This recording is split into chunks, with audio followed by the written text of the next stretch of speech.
Wow. Look at me, hey folks. I just can't stop doing this podcast, can I? I'm addicted. I'm obsessed. Episode 11 of the Laser Show podcast. The Boy with No Brain Part 2. I am rattling off episodes at a wild pace. This is truly a laser show. Pew, pew, pew. I am firing off eps, giving episodes away like it's Ja Rule's jewelry. The Boy with No Brain Part 2. It's part 2 of a 5-part series I think I'm going to do of this comedy tour I've put together, this end of 2023 run of shows that I've put together with my agent Stu. What's up, Stu? Stu's gotten me some good shows, and then I've filled those in with some bad shows, and so we're kind of just plowing through 27 shows here to end the year, traveling around slinging koozies and posters. And so this is part 2. Oh, I hope do you guys like my new logo? Podcast logo? That's what it's called, right? A logo? Yeah, a logo. Yeah, I got a new podcast logo done. Hope you like it. My friend Annika did it. She's a graphic designer. She also graphic designed my yummy little ass koozies. She did those. So a little fun fact. Thank you, Annika. She for sure does not listen to this. And why would she? But thanks anyway. So now part 2. This is a continuation of part 1 of the Boy with No Brain series of the Laser Show podcast. If you listen to part 1, those were the Dave shows. 5 Dave shows. My buddy Dave got me 5 shows in Mocan, Missouri and Kansas. Bi-state area. But those 5 days ended and I went to a Chiefs game. And then it was time to flee the coop. Fly the coop. Leave the nest. I rented a car and I left Mocan. I left the greater Kansas City area. And I drove about 3.5 hours east to the greater St. Louis area. So I still was in Missouri. I didn't go that far. Just the other side of the state. Went to Missouri. Went to kind of civilization. Technically, I went to St. Charles, which is, I guess you could call it a suburb of St. Louis. It's kind of the affluent part of St. Louis. Good for me, knowing affluent. You go, Rye. It is kind of the affluent. It's right across the river. They call it the river. They call it being across the river. Hey, I never cross the river anymore, people say. Since I moved to St. Charles, I never cross the river anymore. So it's where it's a lot of where the well-to-do people are. It gets out all the riffraff. Poor people can't swim. And I didn't mean that in a race kind of way. Stop it. But it is kind of funnier to think, isn't it? Anyway, I went to St. Charles. And they have a club there called the Funny Bone. Stu got me this a weekend of shows. Stu's my agent. Love Stu. Stu also got me Vegas. Never did a Vegas episode. It wasn't really that interesting. Only a couple funny things happened. So I just kind of skipped that. But this is now the second thing that Stu's got me. Full weekend in Funny Bone, St. Charles. And they hook you up with an Airbnb. Beautiful Airbnb, 1-bedroom Airbnb, in-unit washer dryer. So I'm now a week into this tour. Lucky me, I can now do a bunch of laundry. How fun is that? And I'm there all weekend, so I got plenty of time. I'm there Friday and Saturday. So I do some laundry. It's nice. Yeah, now I get to go home. And I don't have to do as much laundry when I get home. You know? So I do some laundry. And I do the shows. I go to the club. Club's in kind of a weird. It's a really newly built kind of part of town. It's like a strip of really nice new restaurants, sushi spot, pizza place. It's like a sit-down pizza place, you know? And they're 5 guys. But it's all just really new. Clearly just constructed, kind of separate from the main strip of St. Charles, which is Main Street, historic Main Street. So it's a little off from there. And I go into the club, and it doesn't look like it's going to be a good time. If I can be honest, it's pretty big. It's very nice. It's pretty big. Ceilings are a little high, and it's a bit cavernous, which are kind of like, you know, just kind of bad. It's usually just lead to kind of bad shows. If it's too empty, if it's too cavernous, the laughs don't really spread. They get lost in the air. Like an outdoor show is like the worst usually. The laughs don't really, they don't bounce off the walls and the ceiling. And people just feel kind of, I don't know, people just don't get as into it. And they sit far away and stuff. But I go into the green room, which is just like, it's like the bar, backstage. Not, back like by the kitchen area, whatever. It's like a bar. And a bartender. Meet the other comics, cool guys. The show begins. And every single show was fucking awesome. There was pretty big, for what I had been used to at this point, if you listen to part one, pretty big crowds, 50-person crowds. And they were awesome. They were so great. They were just, all 4 shows were great. And it really helped. It really helped me feel better about the way things were going. I really got back on the horse. Not that Mocan wasn't fun, but it is a little bit like, it's just a bit sloppy. I'm getting drunk. I'm getting high every night. The shows are like, are we going to do this show or not? And they always ended up being fun in their own way. That's not true. The show with the 4 people was not fun. Dave, that show was not fun. But all the others were. But then to go to like a professional club, where I got to kind of keep it together. I can't get as messy, sloppy as I was getting at these shows, where I was like drunk before I even got on stage and high. Kind of got to keep it together. And lo and behold, I do a little bit better. I am a little sharper. Who'd have thunk? But these crowds were so fantastic. I met a real super fan. I love meeting a super fan. I think I got probably like 4 or 5 of them. There's people that reach out or whatever on like Instagram and they comment on everything. And if I ever met you in person, you'd be like, that's the guy I was that guy. And I'd be like, dude, oh fuck yeah, give me a hug. Like if I ever met Ryan O Fan Club from Twitter, who's this guy? He's certainly a Republican. It's a Twitter account, Ryan O Fan Club, and it's an account that's just one guy who just loves me and he likes everything I post and trying to start a fan club. No one's joining. But then everything else he posts is super Republican. I'm sure he's listening. What up, Ryan O Fan Club? I don't care that you're a heavy Republican, dude. I think all your opinions are good and correct. And, like the guy who said made it to the Elk. And then I thought that was so funny, so I made a whole video about made it to the Elk. Whoever was the first guy who posted made it to the Elk, I loved that comment. I want to start made it to the Elk merch. I want to start putting elks at the end of all my. By the way, that was not on purpose. A lot of people thought that I purposely put an elk at the. A lot of you are not gonna. I hope people know what I'm even talking about. I put out a video like a month ago about wiener dogs, and at the end it included a video of an elk. And that was an accident. I swear to God, it was. I use an app called InShot, and you select just to make my videos like fit the phone screen like vertically. So you select videos from your phone and put them in, and then adjust the size. But I hit that one, and I must have also hit the elk video from like months ago. And so I deleted it off of all my other sites except for Instagram, and I reposted without the elk because I was embarrassed. But on Instagram had already got a bunch of comments on people talking about the elk, so I was like, fuck it, I guess I'll just like leave it in.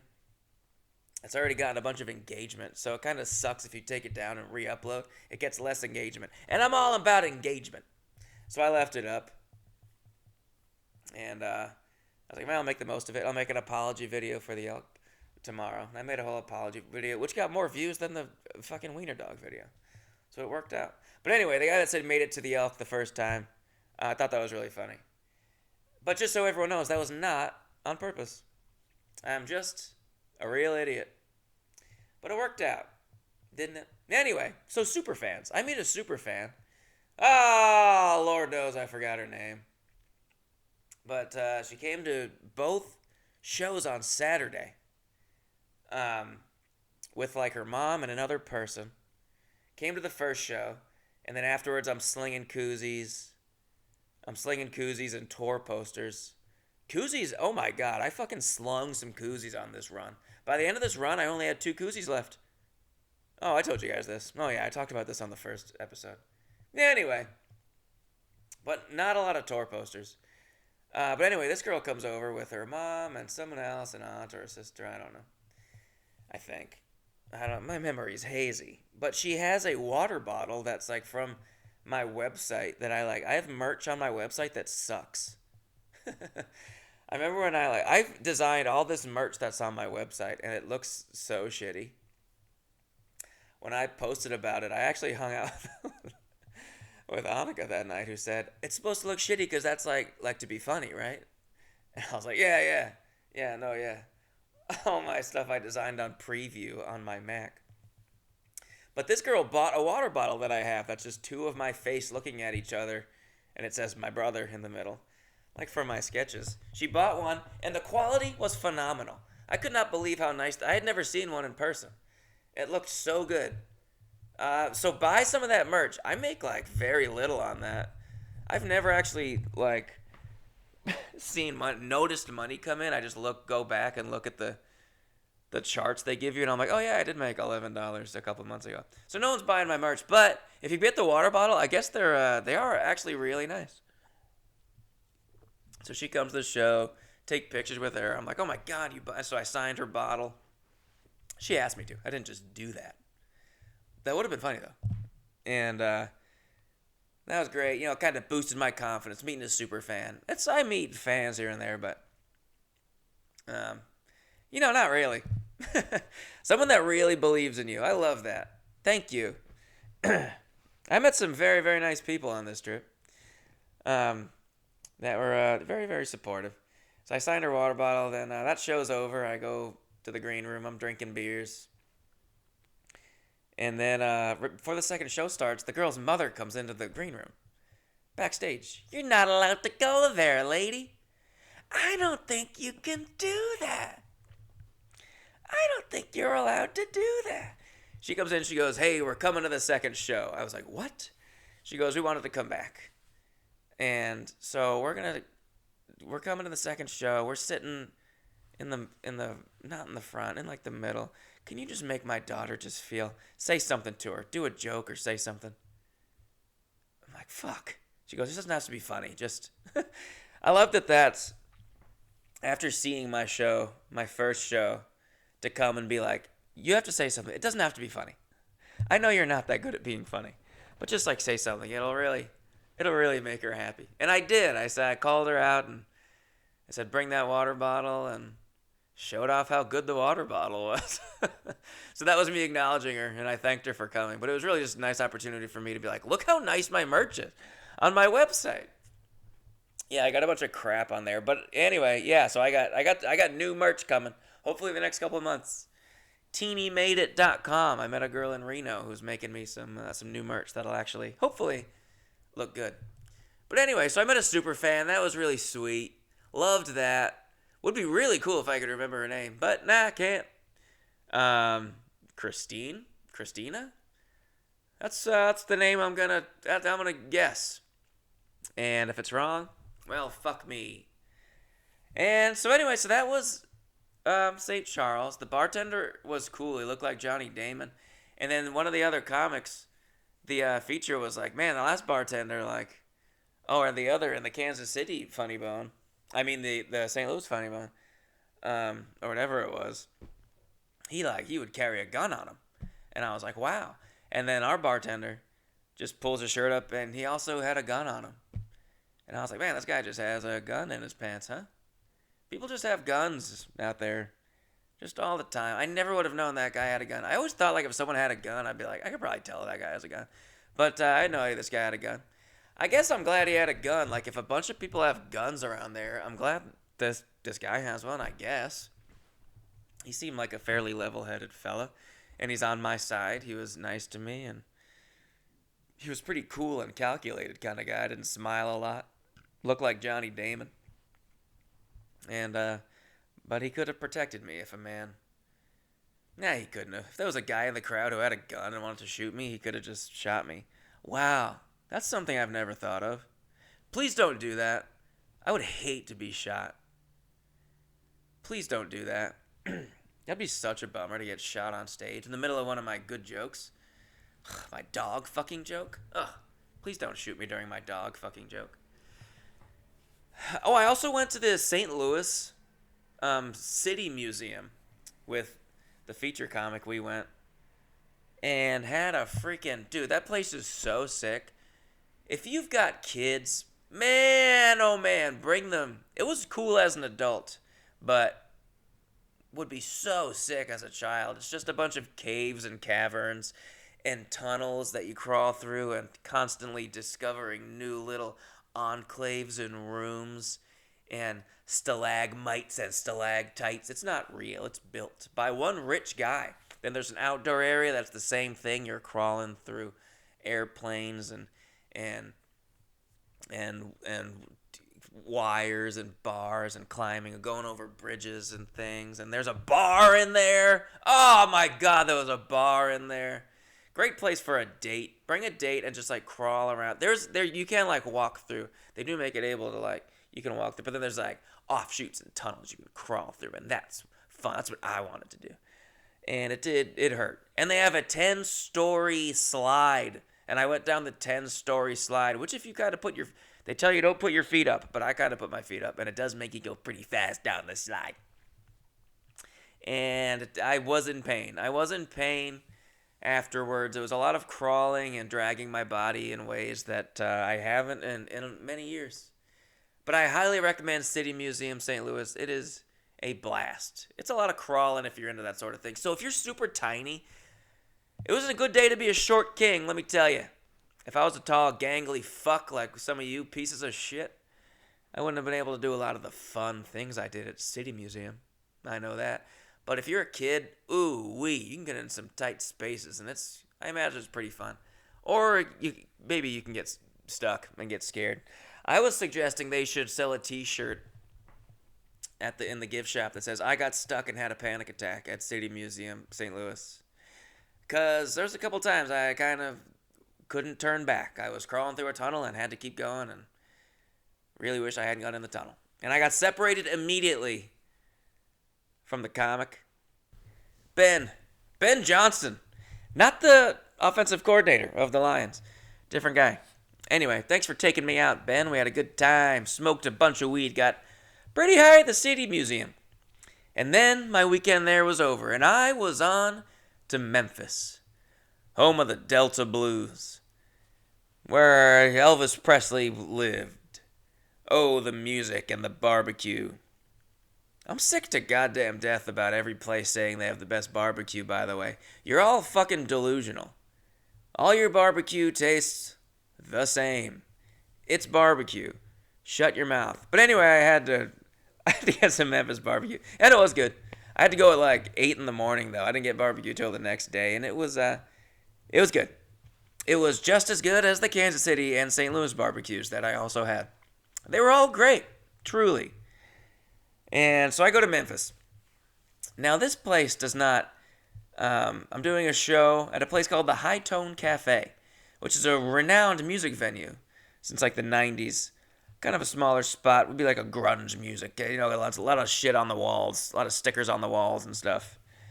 Grungy kind of cool place. But they do comedy shows sometimes.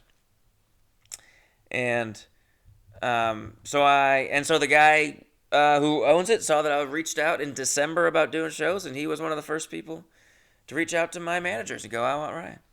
Very cool guy. Brought me in. Well, let me talk about this hotel. I'm not going to say the name of the place. But, it was just your classic shithole. Some shows, they, hook you up with a hotel, and some don't. And when they don't, I can be pretty frugal when I'm finding my own hotel. And I gotta stop. I gotta kind of splurge a bit more. I keep having experiences not unlike this. This one stands out, though. This was a real Just a real shitty motel, I guess you'd call it. It was huge. It was 3 levels and like 100 rooms a level. It was this giant shithole. And in the medical district of Memphis, which I thought would be cool and safe, the medical district, they got money. But this shithole, it's like overgrown weeds and grass in the parking lot and stuff. And whatever, it's like a mile from. It's actually point 0.8 miles from the High Tone Cafe. And I check in and I go to my room and I'm watching some football. It's a Sunday. I'm watching my Panthers get shellacked once again. Shellacked. And I sit down on the bed at one point and I see a little bug crawling on the pillow. Just a little bug. Tiny little kind of round bug. And I think to myself, oh Christ, God Almighty, Lord in heaven, that's a bed bug. That's no good. I jump up. I take a picture of it. And I go to the front desk, a woman. There's a woman at the front desk now. And she's about 50. Not important. Southern Belle. I say, hey, I think there's a bed bug. I think I just saw a bed bug. Here's a picture of it. I gotta change rooms.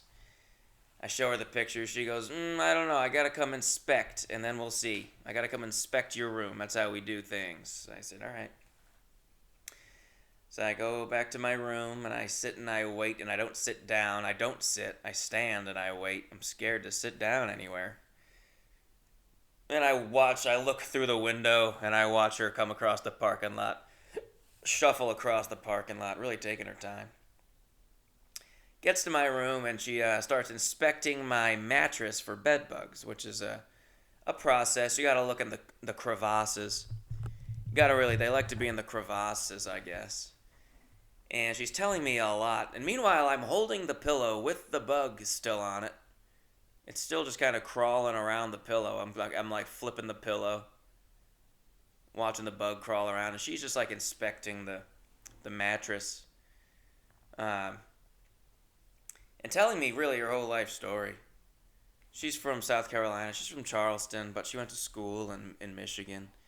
Her parents didn't think that the South was the best place to get a good education, so they sent her away to Michigan. She's telling me all this, and I'm just holding this pillow with this little bug on it, and I'm going, well, okay. She's like, well, I don't really see any proof of bed bugs. They like to be in the crevasses, and there's nothing in the crevasses.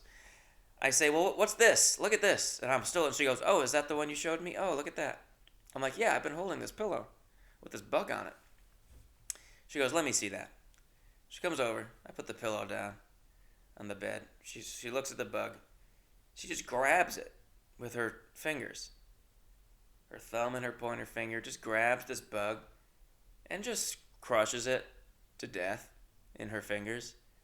And then wipes the carcass on the pillow and inspects the body, smear of guts, and then a bug carcass. And she's looking at the bug carcass, and she goes, you see, now if that was a bed bug, I wouldn't have been able to do that.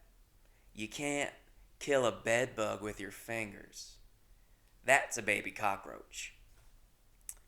And I said, oh, okay. She goes, yeah, I am awfully sorry about the baby cockroach. But we don't have bed bugs. We got these machines or whatever to not have bed bugs. I don't know, these 3 new machines. So that's just a baby cockroach. I said, okay, I'm so nice. I've never not been way too nice. And I'm like, that's great. I'm so happy to hear that. I'm glad it's just a baby cockroach. I can deal with a baby I've stayed at hotels with a lot of adult cockroaches.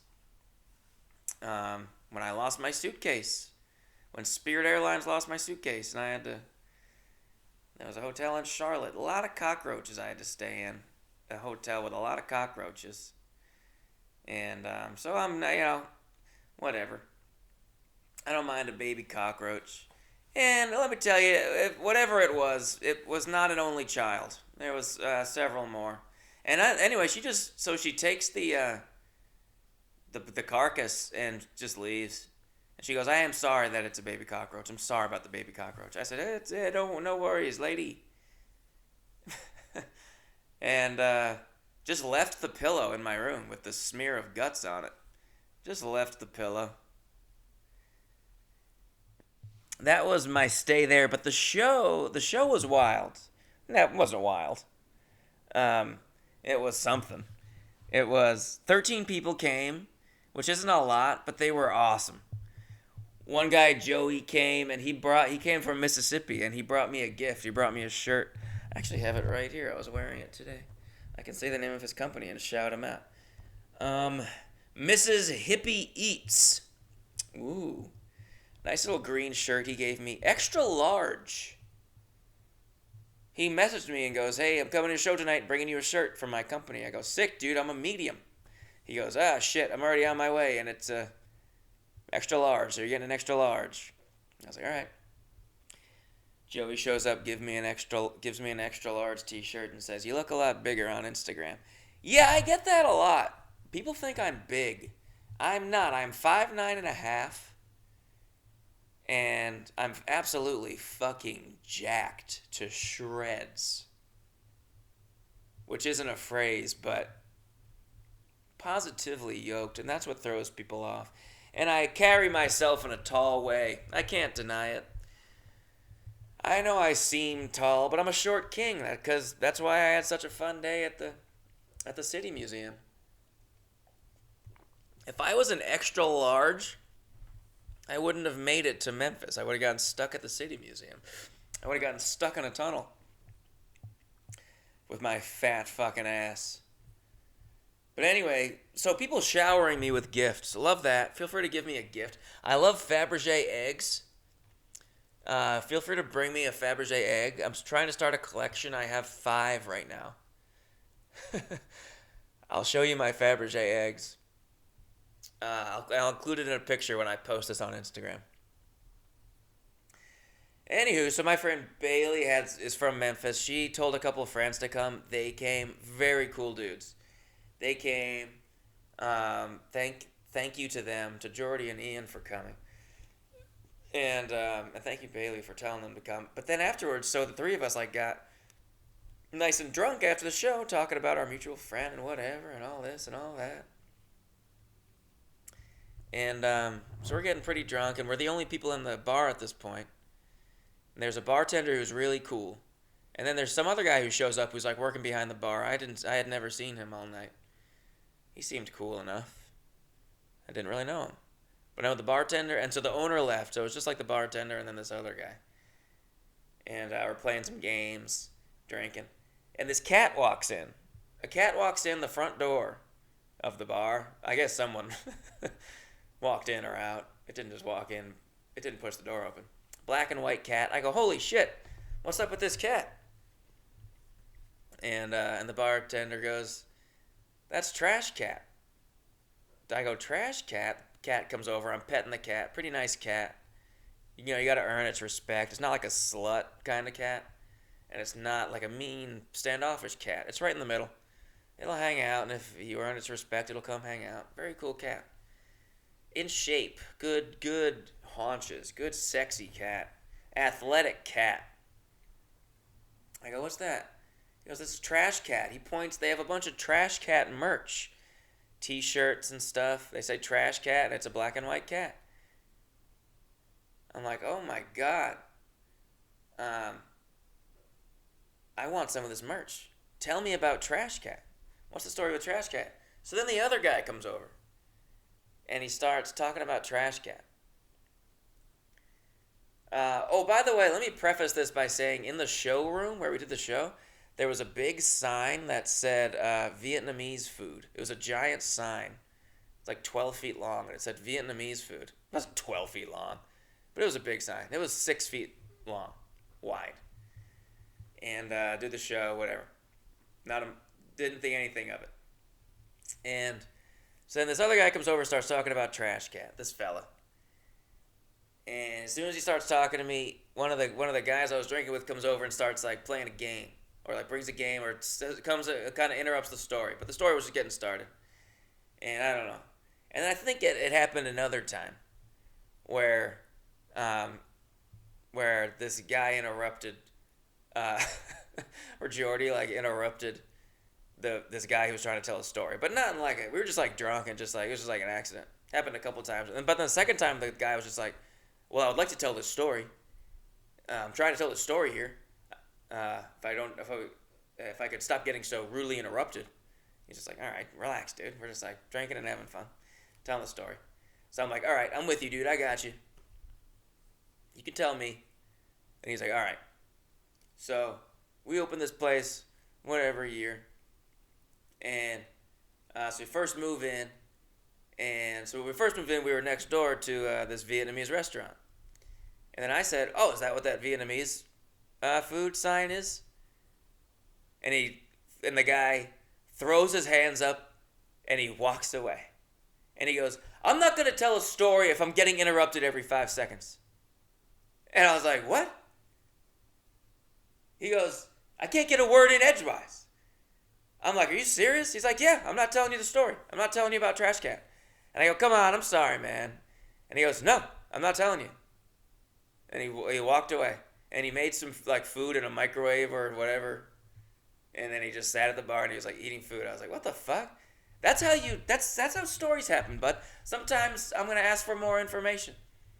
Sometimes I go, "Hey, I want clarity on this thing that you said." Hey, it's kind of sometimes in a story, there's going to be, you know, people are going to have questions during the story.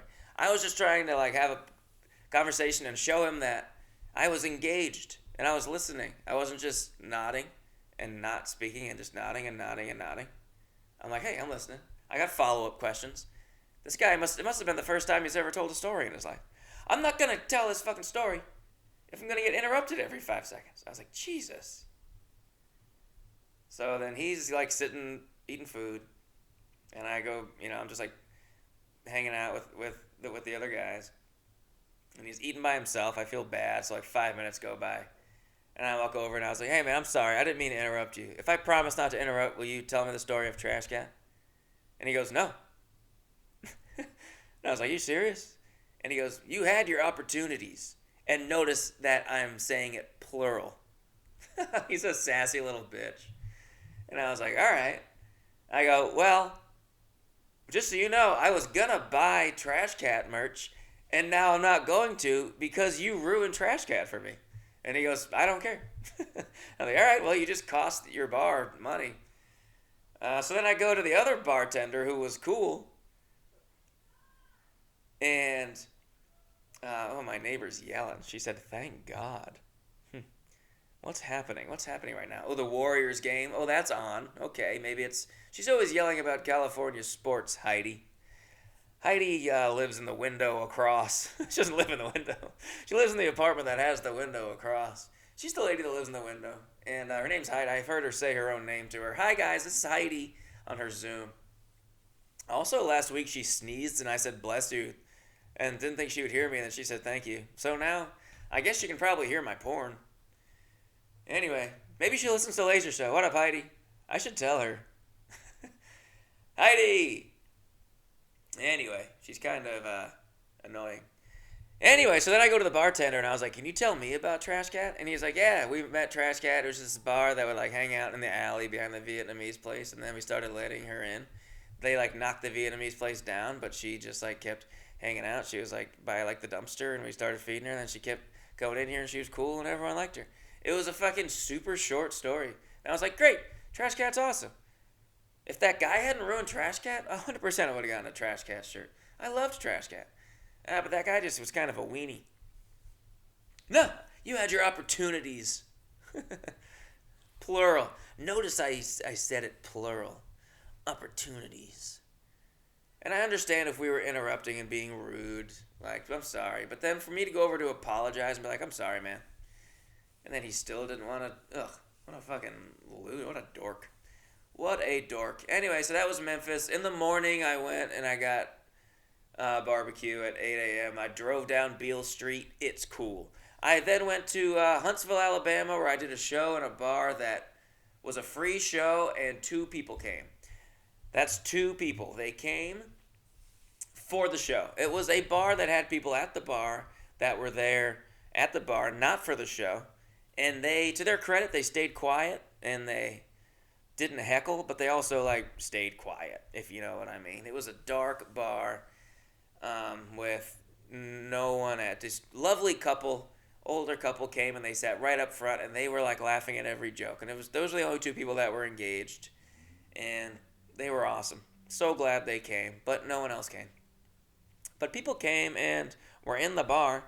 There was these like four dudes who were actually there from San Diego. I think they were on deployment or some shit. They were all handsome and jacked. And they just stayed the whole show, and then they bought merch.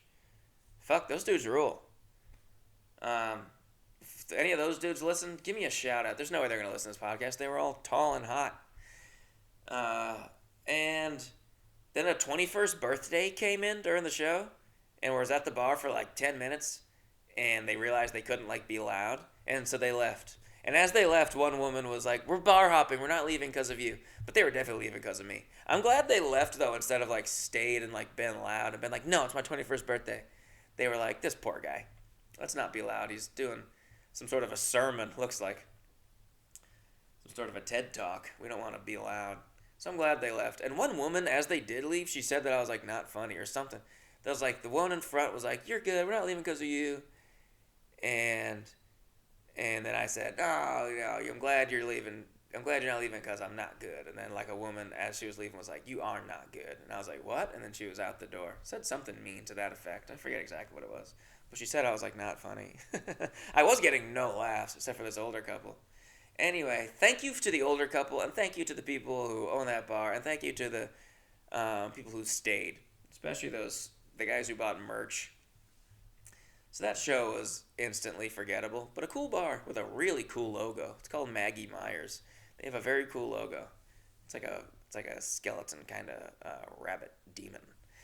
And then I went to Birmingham where I did a podcast called The Movie Ruiners, which probably will come out soon. And you talk about your favorite movie. Mine is No Country for Old Men, which is too much of a classic. I should have got a little bit of a deeper dive into like my favorite movies.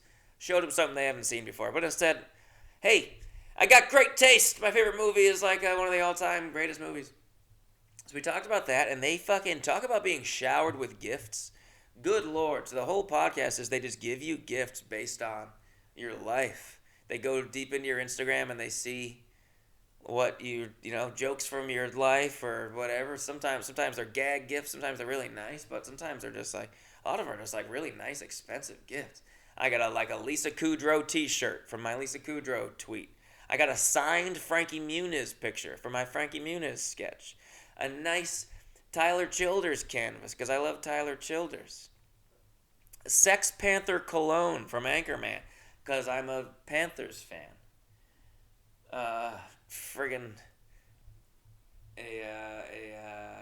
Mr. Kraz, like little teacher plaque thing, like how they have on teachers' desks from the character I played in American Vandal. So they shower me with gifts, and so they're very nice boys. And they gave me a joint and an edible, and pizza. Just the best dudes. They lost so much money on this podcast, and I don't know how long they can keep doing that. They gotta be more wise. And so did that. Then I went to the show, which was put on by my buddy Wes Van Horn. It was at Avondale Brewing. And it was they never done a Tuesday night show before, and it was sick. If you're in Birmingham, check out Avondale Brewing. The show was great. 30 people. Went to a bar after called Mom's House. I kept calling it Mama's House, not knowing, and then for the whole show, I was calling it Mama's House. Then at the end, they're like, "It's called Mama's." I was calling it Mama's Basement or something.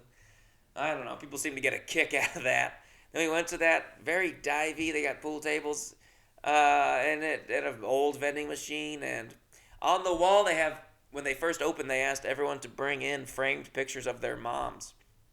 So the wall is covered with just like headshots of people's moms from back in the day. It's awesome. Check out Mom's House. Mom's House? In the Avondale area of Birmingham. And the show was great. Thank you, Wes. And it's